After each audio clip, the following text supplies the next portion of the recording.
साथ की शिवरात्रि आ रही है, छोड़ना मती।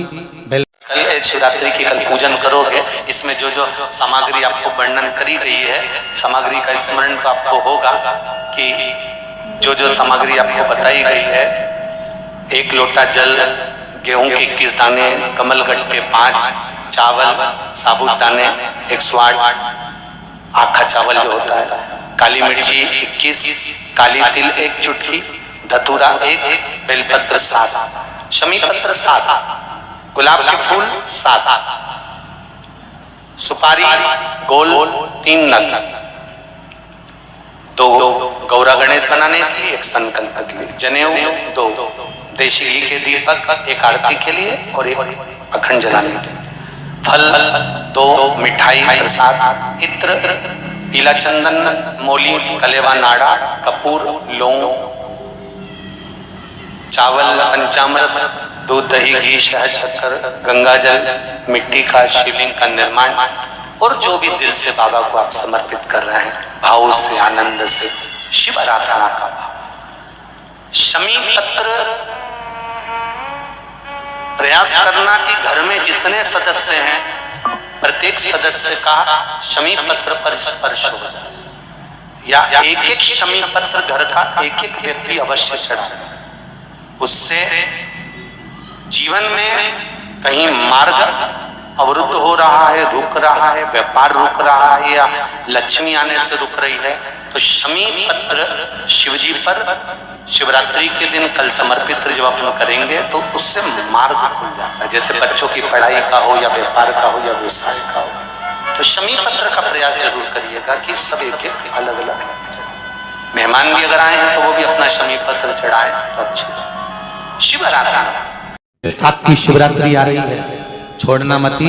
बेलपत्री का पत्ता जल में डालकर भले पत्ते को निकाल देना, और वो जल, जो रोग है, जो बीमारी है, संपदा नहीं आ रही हो, दुकान नहीं चल रही हो, व्यापार नहीं चल रहा हो, बच्चे चिड़चिड़े हो गए हो, क्रोध पड़ रहा हो, तो भी बाबा पर घर के प्रत्येक व्यक्ति 1 लोटा जल जरूर चढ़ा के आना, शिव को नमन कर कर आना। ये मौका नहीं मिलता कि बैसाख महीने की शिवरात्रि यह भी शंकर भगवान को अपने दिल की बात कहते हुए, अपने मन की बात कहते हुए, रोग मुक्ति के लिए, कार्य सिद्धि के लिए, धन वैभव संपदा के लिए, समृद्धि के लिए मुझे भी जल चढ़ा, मैं भी जल चढ़ा। 1 लोटा पानी शिव जी को, उसमें बेलपत्र डालने के बाद हेड में उस जल को, या कोई मिट्टी का सकोरा हो, बर्तन हो, घड़ा हो, कलश हो, उसमें भरा हुआ रखा हो, वो तांबे के पात्र में डाल लो, उसको ले जाकर चढ़ा लो। और एक और चीज का ध्यान रखना,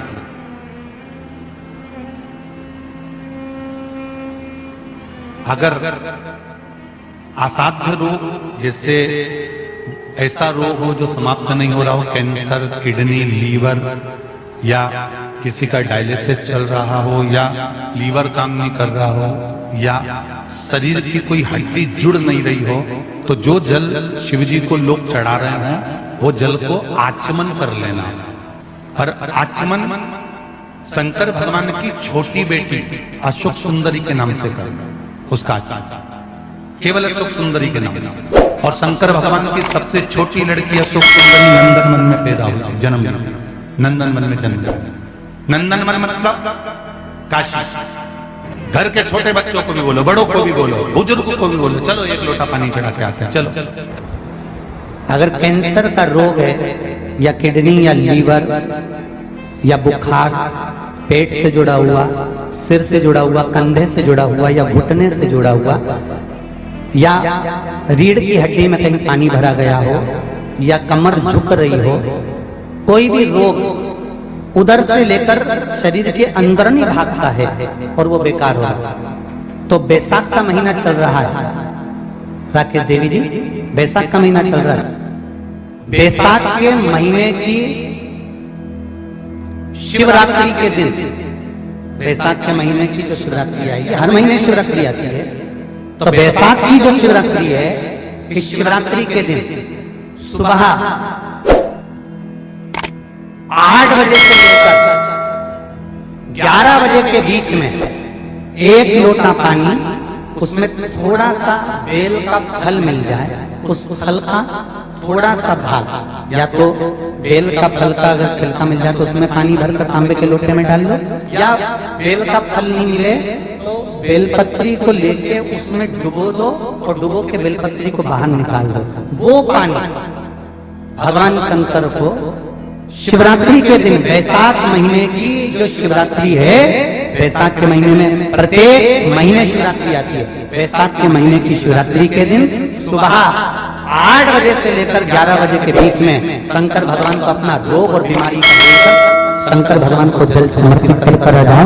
बाबा पर विश्वास रखकर चढ़ाना, धीरे धीरे ठीक हो जाओ। शिव पे कृपा, भगवान शिव की सुबह के समय जाकर। और अगर बेलपत्री का पानी नहीं मिले तो मिट्टी के पात्र का पानी, आपको कथा में कहा है, मिट्टी के पात्र का पानी वो भी शंकर भगवान को समर्पित कर सकते। जल वैशाख के महीने में शंकर पर शीतल जल समर्पित कर देने से शरीर के रोग समाप्त हो जाते हैं, वो रोग टिकता नहीं। शीतल, और अगर शीतल जल का दर्शन करना हो तो कभी महाकालेश्वर अभियान, कभी आप लोग लाइव दर्शन करते हो महाकाल के, तो महाकाल के दर्शन करेंगे तो वैशाख महीने में 5-5 घड़े मिट्टी के महाकाल राजा के ऊपर बांध दिए जाते हैं जल चढ़ाने के लिए। कभी आप लोग चकलेश्वर महादेव जाए, मथुरा वृंदावन में गिरिराज जी की परिक्रमा, चकलेश्वर महादेव पे 5-5 मिट्टी के घड़े शिव जी के ऊपर बांध दिए जाते हैं। कभी काशी जाएं तो वहां पर मिट्टी का घड़ा शिव जी के ऊपर रख दिया जाता है। क्यों? क्योंकि वो मिट्टी के पात्र का जल जब वैशाख के महीने में शिव पर गिरता है तो जो उस जल को समर्पित करता है वो रोग से मुक्त हो जाता है, बड़ी बीमारी में घिरता नहीं। वैशाख के महीने में सत्तू जरूर खाओ, और सत्तू चाइना से नहीं आएगा, इंडिया में बनेगा। और श्रीमद् महापुराण की कथा कहती है कि शंकर भगवान के शिवलिंग से लेकर जलाधारी में कुछ स्थान ऐसे हैं वहां पर हमारा मात्र स्पर्श कर अपने दिल की बात कह देने पर भी कार्य सफल हो जाता है। तुम जल चढ़ाओ मत चढ़ाओ, तुम बेलपत्र चढ़ाओ मत चढ़ाओ, तुम धतूरा चढ़ाओ मत चढ़ाओ, पर दिल से अगर तुमने कहा तो उसका फल मिलेगा। सत्तू 12 महीने खाओ मत खाओ। कौन सा महीना? वैशाख के महीने में सत्तू जरूर खाओ, और सत्तू चाइना से नहीं आएगा, इंडिया में बनेगा और बना रहा। भारत में ही मरने का 47वां दिन, जब मरेंगे तब गरुड़ पुराण बचेगी, पहले ही सुन लो। और जिसके पास में गरुड़ पुराण नहीं हो तो पंडित जी से मंगवा कर फिर पढ़ के देख लेना। मरने के 47वें दिन, 47 डेज, 47वें दिन किस चीज का दान तुम्हारे सामने आता है? मरने के 47वें दिन। 10 दिन तक तो जीवात्मा घर की अटारी फिरती, मरने के बाद 12वें के दिन चली जाती है। उसके बाद में जब 47वां दिन आता है तो 47वें दिन जीवात्मा को क्या दान करा जाता है? व्यक्ति ने क्या पुण्य करा होता है कि उसको नरक नहीं भोगना पड़ता, बेतरणी नहीं भोगना पड़ती, और सीधे बेतरणी से पार उतर जाता है। वो किस चीज का दान है? तो कहा शिव महापुराण में, गरुड़ पुराण में, कि वो सत्तू का दान है जो वैशाख महीने में करा जाता है। सत्तू का दान 3 चीजों से मिलकर बनता है। जौ, बोलते जाओ जल्दी, गेहूं, चना, ये 3 चीज से मिलकर बनता है। इसमें जो बारीक बारीक कण होते हैं, जितने जितने 3 चीज के मिले हुए बारीक बारीक कण होते हैं, ये जब दान किया जाता है सत्तू का, तब ये बेतरणी तरने के लिए 47वें दिन इस जीवात्मा ने अगर सत्तू का दान करा होता है या सत्तू का सेवन वैशाख के महीने में करा होता है तो उसको बेतरणी नहीं भोगना पड़ती, डायरेक्ट सीधे रतलाम उज्जैन से डायरेक्ट। मैंने भी तो ये पूछा किस किस क्या बनता है, मैं अभी थोड़ी ना कि अभी बन गया। वैशाख में बनता तो होगा। पहले गांव के लोग तीरथ करने जाते थे, गांव का लोग जब तीरथ करने जाता था कोई सामान नहीं ले जाता, सत्तू बांधी पोटली में धरा यूं और पानी में घोलिया और नमक डालिया या शक्कर या गुड़ घोल के और पी के वही चले। आज के अब जब सैनिक युद्ध करने जाता है, थक जाता है, बहुत थकान हो जाती है, जब उससे देखा जाता है तो सैनिक का जो कमांडर होता है वो सत्तू मंगवाता है और गिलास में घोल घोल कर पूरी सेना को पिलवाकर फिर युद्ध में उतार देता है। फिर युद्ध में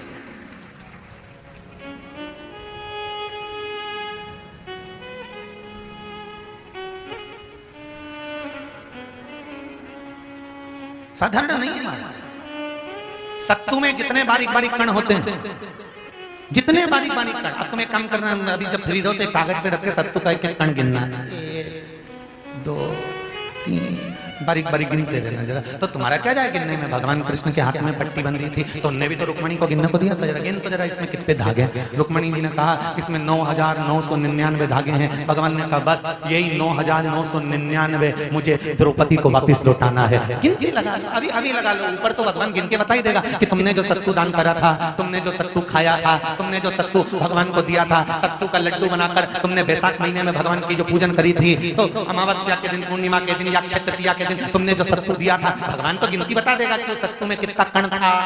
और अगर नहीं बताए तो तुम आंदोलन पे बैठ जाएंगे कि हमें बताओ पहले हमने कितना सत्तू दिया था, उसमें कितने कण थे, बताना पड़ेगा।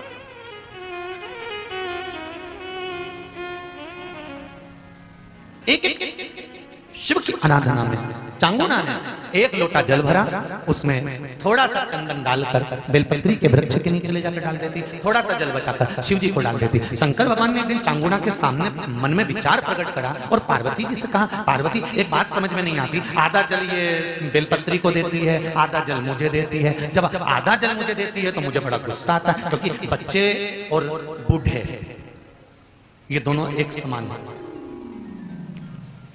बच्चों को थोड़ा सा भी उसकी सामग्री में से, उसकी चॉइस की चीज में से तोड़ के अगर दूसरे को दे दिया तो बच्चा यूं फेंकेगा, वो जाके और मुंह फुला के बैठ जाएगा, नहीं खाऊं, नहीं खाऊं। मां समझाए थारे ही भाई है रे, होगा नीचे मत को ऐसा भाई जो मेरा ही हिस्सा खा जाए, मुझे तो पूरा ही। फिर मां अंदर जाएगी, फ्रिज में से वापस पूरा की पूरा आम निकाल के लाएगी और आम देगी, ये ले, ये पूरा है, अब चक्कू से कटा नहीं देगी। छोरा भी इतना है वाला, पूरा घुमा घुमा के देखेगा।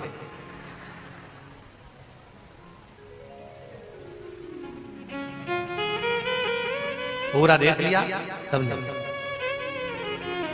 बच्चा ऐसा ही बुजुर्ग व्यक्ति होता है, बूढ़ा, पति को भोजन दिया तो उसमें चटनी रख दी, जीरा मन रख दिया, पापड़ सेक के रख दिया, और बुढ़ा व्यक्ति जब भोजन करा तो उसमें कहीं नहीं, तो बूढ़े की निगाह में तो आ ही जाता है कि बताओ अपनी तो वैल्यू घस गई। तो बच्चे के मन में और बुजुर्ग के मन में आ जाता है, बच्चा और बूढ़ा एक साथ। भगवान ने कहा ये आधा जल कहां डोल के आती है? पार्वती जी ने कहा उसके संतान नहीं है, इसलिए वो बेलपत्री की भी आराधना करती है और आपकी भी आराधना करती है। ठीक है,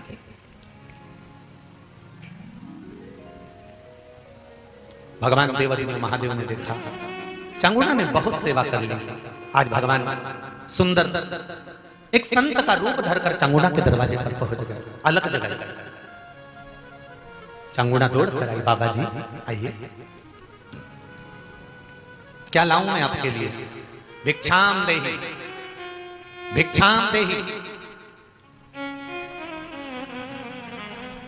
बाबा ने सब दूर से भिक्षा ली और चांगुना जैसी परात भरकर रानी चांगुना देवी खूब सारा सामान लेकर आई, तो बाबा ने मना कर दिया, मैं आपके हाथ की भिक्षा नहीं ले सकता, मुझे नहीं लेना। क्यों? कहा आपकी संतान नहीं है, आपकी औलाद नहीं है, संतान नहीं है, और अगर आपकी संतान नहीं है तो आपके हाथ की भिक्षा लूंगा तो मैं भिक्षा लेकर जाऊंगा कहां? मुझे आपके हाथ की भिक्षा नहीं चाहिए।